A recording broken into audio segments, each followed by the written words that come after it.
عاشورہ کا روزہ رکھنا یعنی 10 محرم الحرام کا روزہ رکھنا شرعاً اس کا کیا حکم ہے؟ چنانچہ محرم کی 10ویں تاریخ کو روزہ رکھنا یہ مستحب علماء نے نقل کیا ہے۔ رمضان مبارک کے علاوہ باقی 11 مہینوں کے روزوں میں محرم کی 10ویں تاریخ کے روزے کا ثواب سب سے زیادہ فقہاء نے نقل کیا ہے، اور اس ایک روزے کی وجہ سے گزرے ہوئے ایک سال کے صغیرہ گناہ معاف ہو جاتے ہیں۔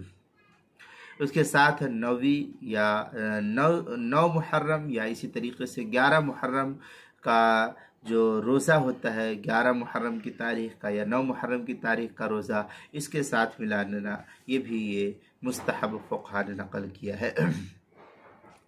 چنانچہ اس سلسلے میں سنن ابن ماجہ میں ہے، ان ابی قتادہ رضی اللہ تعالیٰ عنہ قال قال رسول اللہ صلی اللہ علیہ وسلم صیام یوم عاشوراء انی احتسب علی اللہ ان یکفر السنہ التی قبلہ۔ اس طریقے کے الفاظ جو ہے سنن ابن ماجہ حدیث صفحہ نمبر 124 جو قدیمی کتب خانہ کراچی پاکستان کا چھپا ہوا نسخہ اس کے اندر۔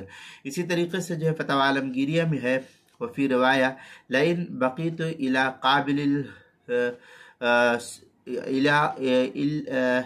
قابل لا سومن من اليوم التاسع۔ یہ سنن ابن ماجہ کی روایت ہے 124 قدیمی کتب خانہ کراچی پاکستان کا جو چھپا ہوا اس کے صفحہ 124 پر آگے مزید ہے فتاوی عالمگیریہ میں المسلمون ان یصوموا عاشوراء مع التاسع۔ اس طریقے کی عبارت جو ہے فتاوی عالمگیریہ پہلی جلد صفحہ 202 پر اس کو نقل کی گئی ہے۔ دوسری صورت اس کی ہے کہ اگر 2 نہ رکھ سکتے ہو کوئی آدمی، مثلا 9 ذی الحجہ اور 10 ذی الحجہ یا 10 ذی الحجہ اور 11 ذی الحجہ، تو اگر 2 نہ رکھ سکے تو کم سے کم 10ویں تاریخ کا ایک روزہ رکھنے کی ضرور انسان کو کوشش کرنا چاہیے، تو بھی امید ہے، اللہ کی ذات سے امید ہے کہ اس پر بھی اس کو اجر ضرور دیا جائے گا۔ چنانچہ یہ تفصیل جو ہے روزے کے مسائل کا انسائکلوپیڈیا اس کے حروف تہجی عین، عنوان ہے عاشورہ کا روزہ، صفحہ نمبر 147 اور 148 پر اس کو نقل کیا گیا ہے، تفصیل وہاں دیکھ سکتے ہیں۔